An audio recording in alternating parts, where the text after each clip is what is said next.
पुढे बातमी ठाण्यातून ठाणे महापालिकेची उधळपट्टी ही सुरूच आहे। तिजोरीमध्ये खडखडाट आहे आणि तरी देखील नव्या गाड्यांची खरेदी आहे। महापौर उपमहापौर सभागृह नेत्यांना नव्या गाड्या येणार आहेत। खड्डे बुजवायला पैसे नाहीत, मात्र वाहनांवर उधळपट्टी करायला पैसे आहेत।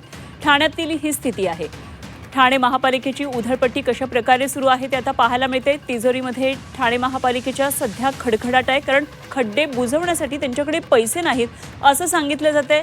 मात्र नव्या गाड्यांची खरेदी तरी देखील सुरूच आहे। महापौर उपमहापौर सभागृह नेत्यांना नव्या गाड्या आता खरेदी करण्यात आल्यात आणि खड्डे बुजवायला मात्र नागरिकांच्या समस्यांकडे लक्ष द्यायला मात्र ठाणे महापालिकेला वेळ नाहीये। या समस्या निवारणासाठी त्यांच्याकडे पैसे नाहीयेत, वाहनांवर उधळपट्टी करायला मात्र पैसे आहेत, अशा प्रकारे आता नागरिकांचा आरोप आहे।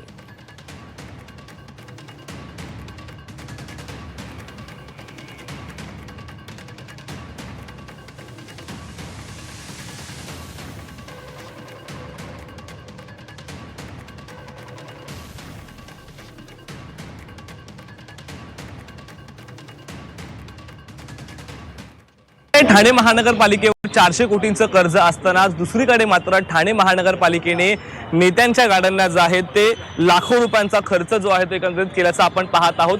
उपमहापौर असतील, सभागृह नेते असतील, त्याचबरोबर महापौर असतील, विरोधी पक्ष नेते असतील, यांना जे आहेत या आलिशान गाड्या एकंदरीत देण्यात आलेल्या आहेत आणि एकीकडेच आपण पाहिलं तर मोठा खर्च या वाहनांवरती ठाणे महानगरपालिकेने जे आहेत एकंदरीत केलेला आहे। दुसरीकडे आपण पाहिलं तर ठाणे शहरामध्ये मोठमोठे खड्डे पडलेले आहेत।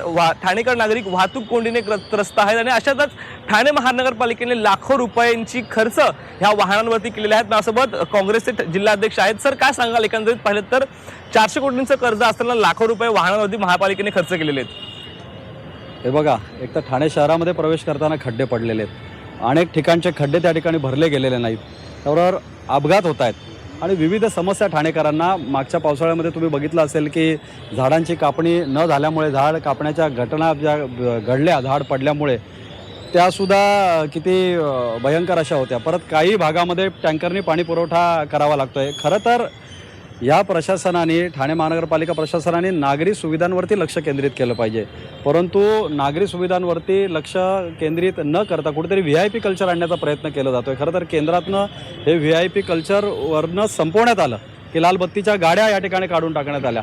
त्या गाड्यांना जर 5 वर्ष झालेले असतील, थोडीफार किरकोळ दुरुस्ती करून आपण त्या ठिकाणी वापरू शकतो, परंतु पुन्हा एकदा या ठिकाणी या गाड्यांच्या माध्यमातून VIP कल्चर आणण्याचा प्रयत्न केला जातोय आणि कुठेतरी नागरिकांच्या करोडोरुपये पैशाचा अपव्यय होतोय।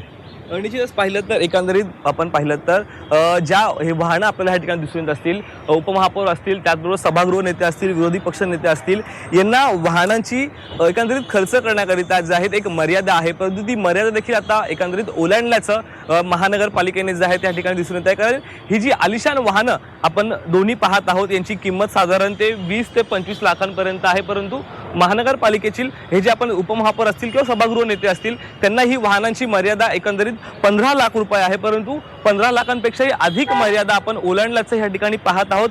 म्हणूनच आता नेमकं एकंदरीत पाहिलं तर ठाणे महानगरपालिकेवरती 400 कोटींचं कर्ज असतानाच दुसरीकडे ह्या लाखो रुपयांचा खर्च ह्या वाहनांवरती केल्याचं आपण एकंदरीत पाहत आहोत।